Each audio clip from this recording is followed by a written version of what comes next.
Well, thank you so much for being with us, Asher. Would you, for those that don't know you, would you introduce who you are, what your title is? Of course. So my name is Asher Craig. I'm a local ward councillor for the ward of St George West in Bristol. I was elected as a councillor in 2016, my first foray into politics, and I was appointed to the cabinet with a wide-ranging portfolio of neighbourhoods in, I think it was August 2016, and then in March 2017 the Mayor asked me to step into a new role of Deputy Mayor and a Cabinet Lead for communities, equalities and elevating the role of public health within my brief as well. So. And actually with that brief, that's perfect for why we wanted to interview you today. So can you tell me a little bit about how you ended up in this position? How have you got there? Okay, so I'll tell the story very abbreviated. So I have been a community activist, you know, around social and racial justice since I was about 18 years old. The St Paul's riots, really, the riots, or the uprising, as many like to call it, in St Paul's back in the 80s, was the catalyst for my foray into the world of community activism. I was, you know, so disappointed at where particularly Black, Asian and minority ethnic communities were in relation to housing, education, employment. You know, the statistics were dreadful. And I have to say, in all the years I've been doing this gig, as you would say, the dial has not really shifted. And obviously we know with the disproportionate impact of COVID, the murder of George Floyd, but then the toppling of that statue. It's felt like it's been a perfect storm. But I started my journey as an 18-year-old, very much involved in the voluntary and community sector. I was one of the kind of original founders of what is now the Malcolm X Centre and was the St Paul's Community Association.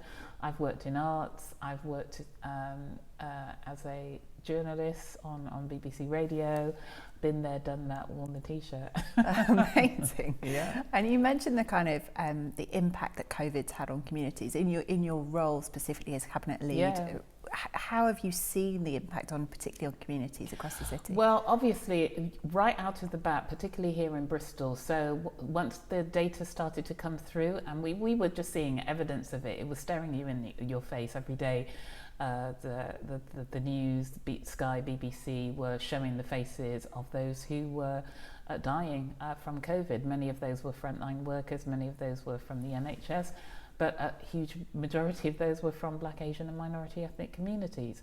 And I think what COVID has clearly demonstrated is that it's our communities who are on the front line trying to keep the country open.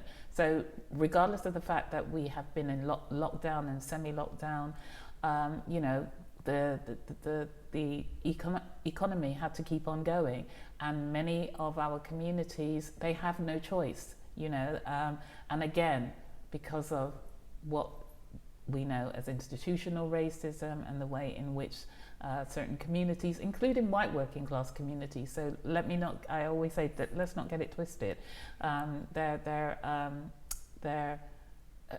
COVID has impacted disabled groups, older people, obviously, but Black, Asian, minority ethnic communities. And so as the lead on public health as well, it's been really important for me to do everything we possibly can in the city to keep our numbers low. So we've been hearing stories throughout the last few months around communities coming together as well during this time. Oh my gosh, can I just say thank you, Bristol. Bristol, I am so proud. I was born in Bristol, so I am a Bristolian, okay? Bristolian via Jamaica, okay? But I was born and bred, grown up, went to school here, everything.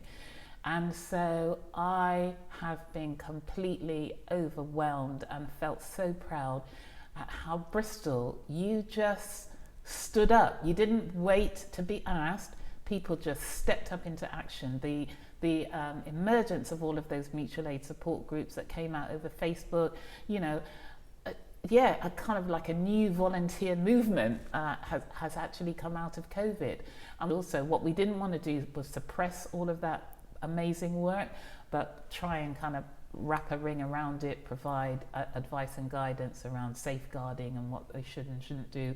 And then we moved towards establishing over 22 community hubs using right across the city, using existing community-based organisations, and where there were none, Bristol City Council kind of stepped in and worked with other existing organisations to create a kind of a hub. And I have to say, I think it was within the first 4 or 5 days of us promoting, asking volunteers to kind of put their details online so we could manage it, help to manage it. We had over 8,000 people. That is amazing. Yeah, 8,500 people, and actively about 3,000 people actively engaged in in the efforts around COVID. So Bristol, you guys are amazing, and we contacted all of those volunteers to kind of get a picture and a feel of,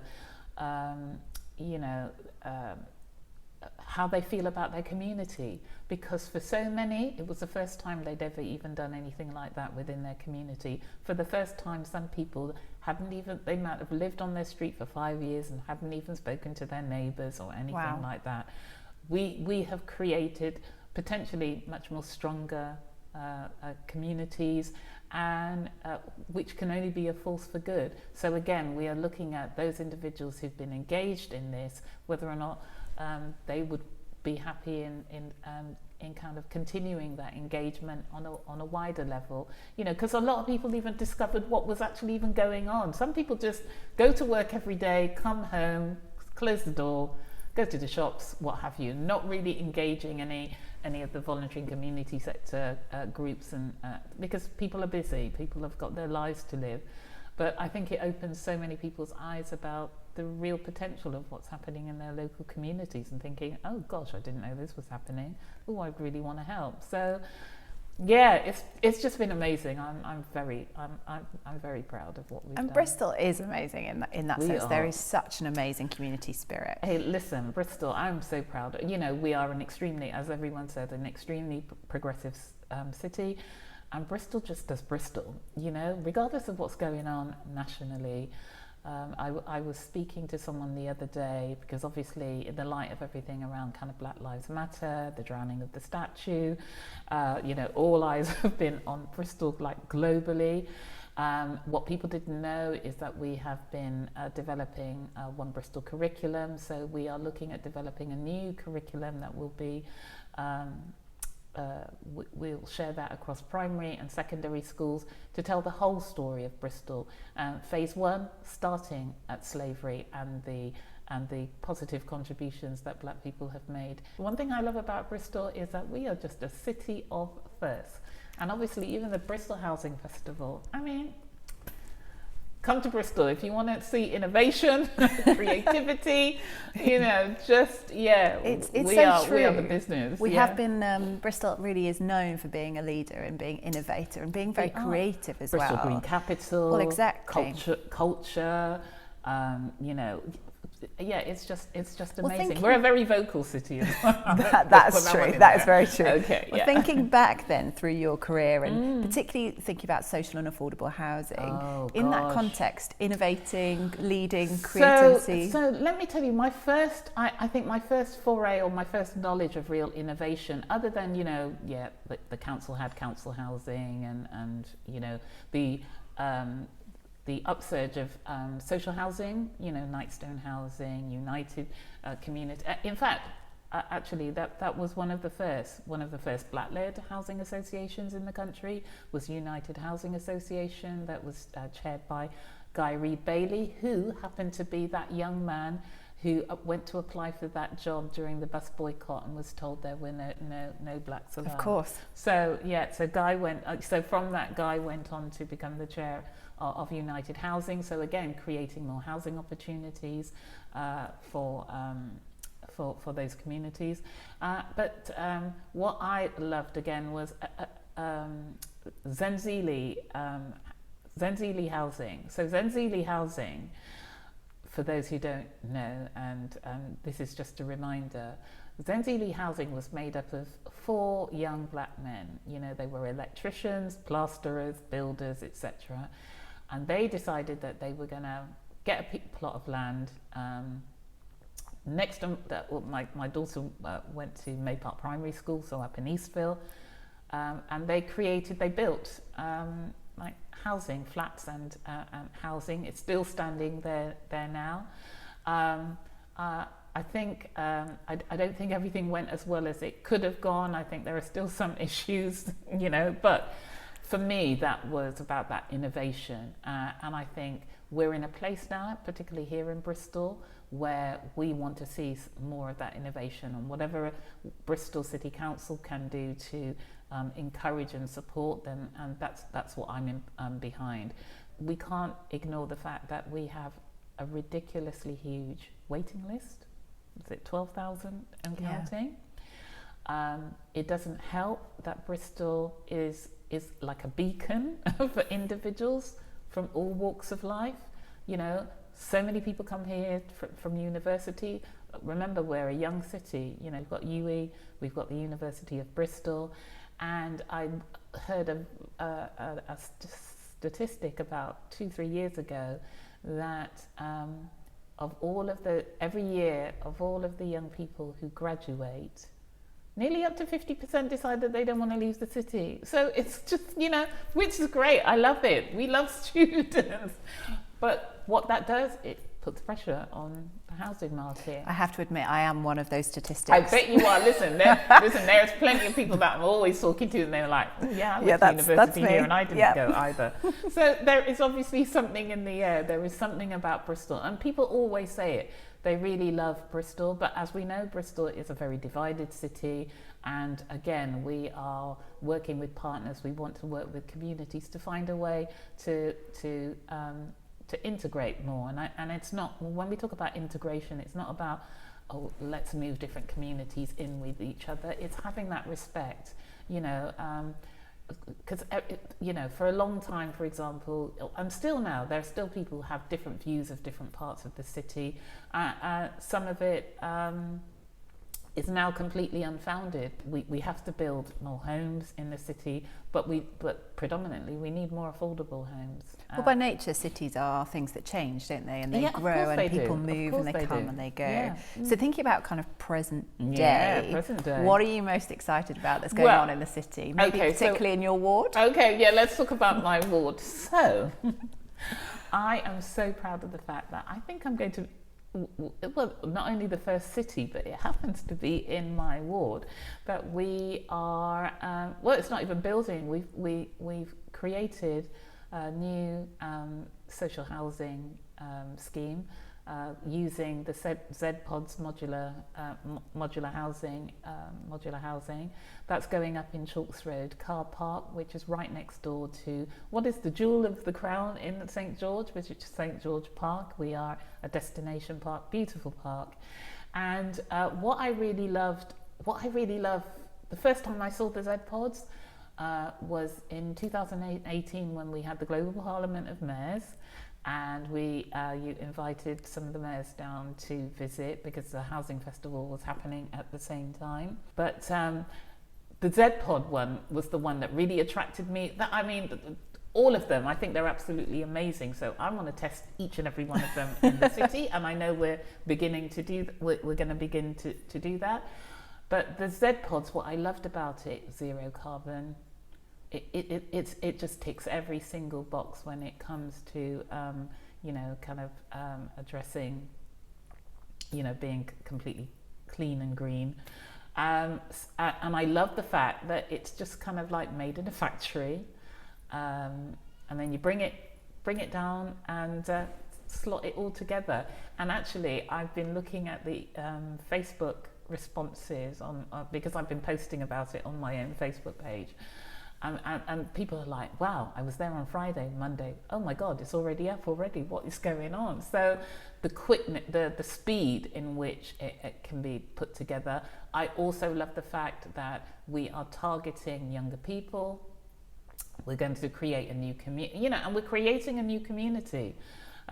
So again, I'm loving what are they called, community connectors? Community builders? Yes. Yeah, our community builders, who are going to be, supporting those young people as they make their first foray into the land of this is my first home, but also kind of bedding them down into St. George. And I'm really looking forward to not only meeting those young people and the community builders, but also ensuring that they are engaging. I plan to introduce them to all of the key organisations and hotspots, where to go, what to do, and just get involved in the community. I just want to see those Z pods, because again, people were really concerned. Oh, you're taking away our car parking spaces. Where are we going to park? What we're going to do? Well, obviously, we're also trying to address the issue of air pollution and trying to cut down use of cars in the communities. It wouldn't be a bad thing if we had maybe commandeered the. But what's so unique about Z pods is that it's built on stilts. So nobody has lost any car parking spaces, and in fact, you're going to get an enhanced car park experience now when you go into St. George. So not only are you going to be met with this beautiful new housing, but obviously I think we're putting in electric vehicle charging points, kind of new cycle racks and stuff like that. So yeah, it's had an overwhelming support from people locally. There are some people who just don't like change, and you will always get that. There were concerns, oh, you're going to bring the house prices down. It can only enhance. And we had the opportunity to be on site while some of those were being put into place using the crane. What was going through your head when you were watching that happen? Again, it was like a really proud moment for me, because I was just like, wow, I've never seen anything like it. Because obviously, house building as we know it is men on site putting bricks and mortar. No, this is it's just coming off of the back of a lorry, and then it's literally just being swung into place. And yes, so efficient. And for me, it also says a lot. Well, I'm going to tell you a little bit more about some of the ideas that I have going forward, particularly when we're looking at the green economy, skills and jobs, etc. Because I'm really excited about the potential to maybe bring those house building skills into the city. One of the things that I get really passionate about with the Housing Festival is that it's looking more holistically at housing. So it's not just looking at how do we build more houses, or even how do we build more affordable houses. Communities. Exactly. Let's get to it. Housing is not the beginning or the end. Housing is just the start of someone's journey into a new life.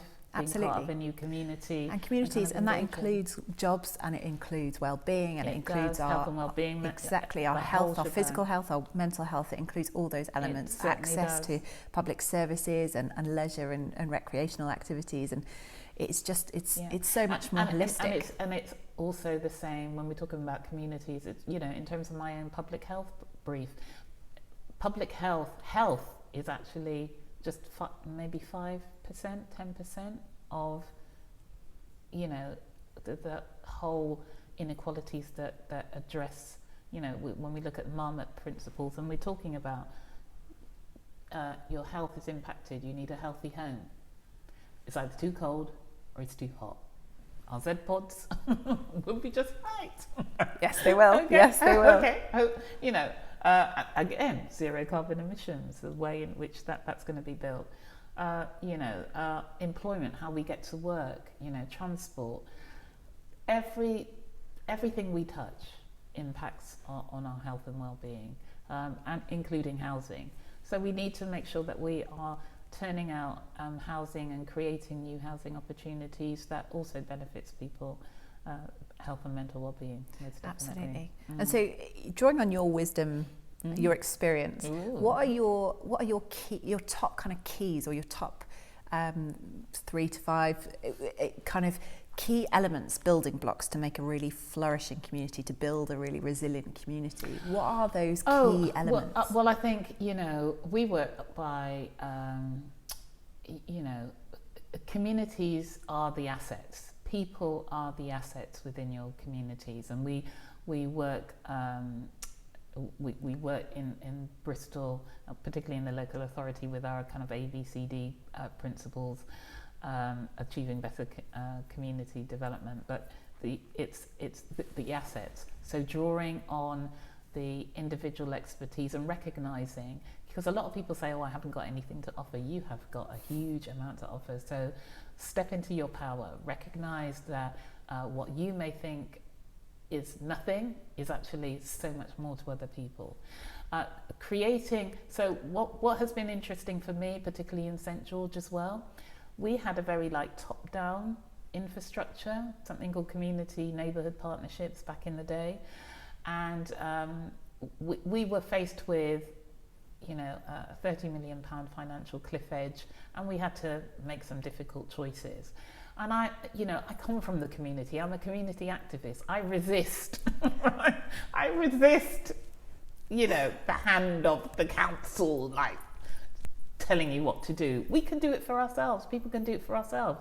So as long as, like I said, we are enabling and we are supportive, we create a space and opportunities for bringing people together, recognizing, identifying what are the key issues that people want to see happening in their local community, and just bringing people together and working through ways in which we can make things happen.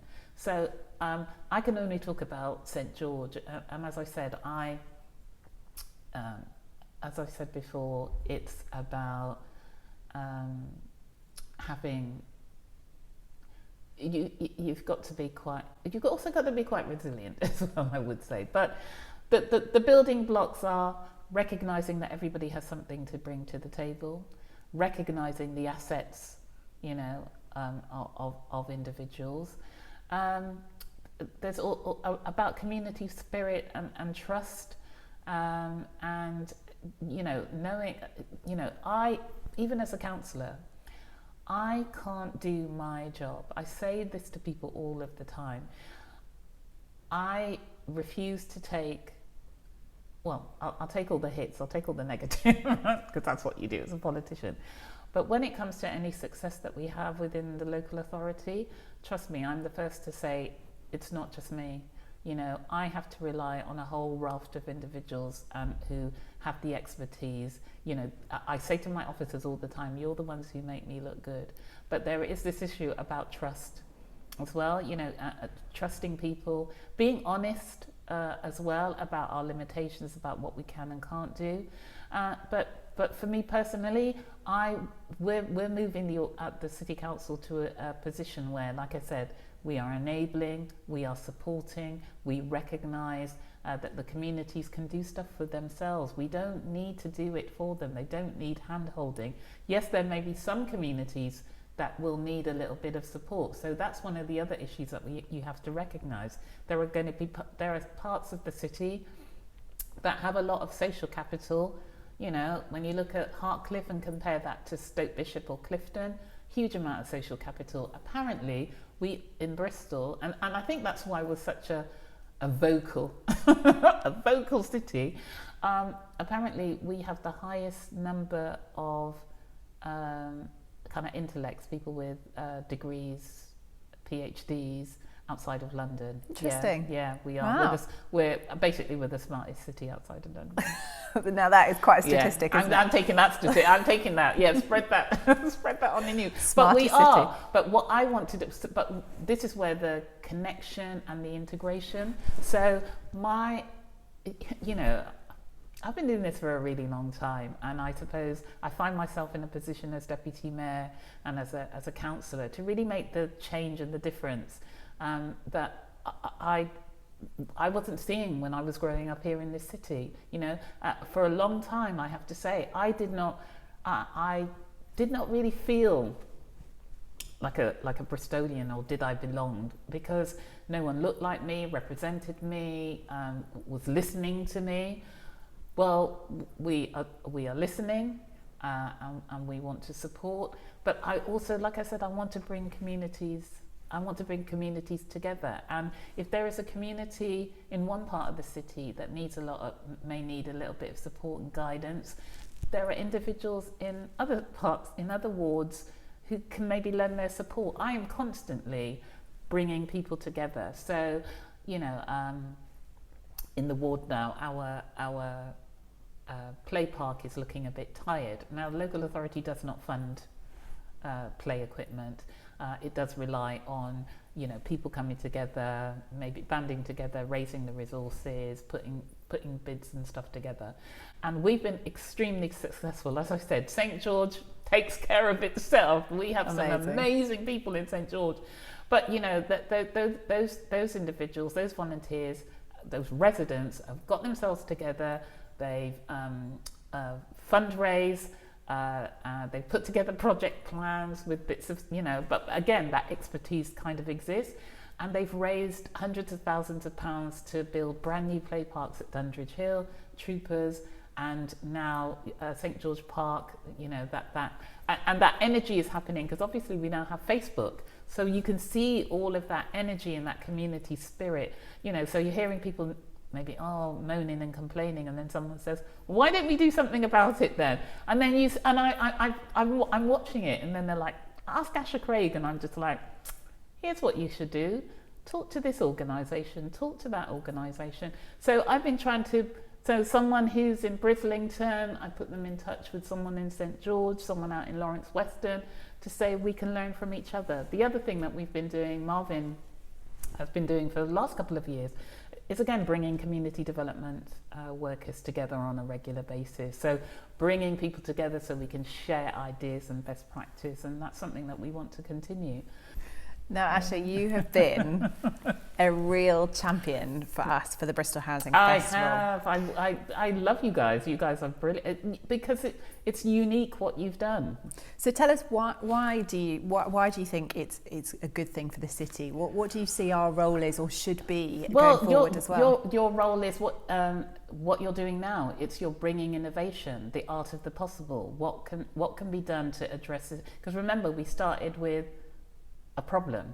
The problem is we need more housing, but we need more sustainable housing. And what can we do? How can we do that? And the one thing I love about the Bristol Housing Festival is that you bring a whole range and raft of different ideas and solutions to the table. We can test them out. If they work, amazing. If they don't work, but I don't see how they can't not work. It's housing.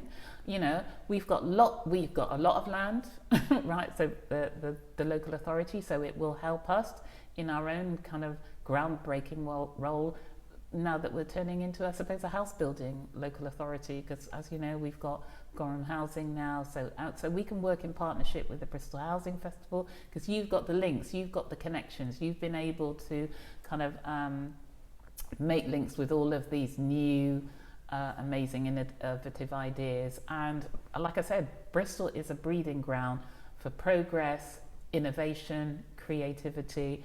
What better place for Bristol Housing Festival to be? So yeah, we want you to do that. Maybe go on and and obviously it's the partnership working that you bring. So again, what's been amazing about the ZPod scheme is that it's a combination, it's a partnership between the Bristol Housing Festival, ZPods, Bristol City Council,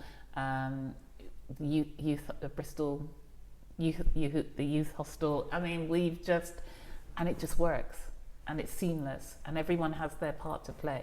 So concept, building, home, identifying who your target audience is, working with the organisation that can enable that to happen, and then at the end of that, a home for 13 individuals will benefit from the homes that we are creating. Well, Asher, you've been a great support to us. Thank you so much. I continue to be. I will always be there in your corner. Any little bit of innovation. And thank you so much for making time today to speak with us. No problem. And for taking this interview. And just thank you for all you're doing and I wish you all the best. Thank you.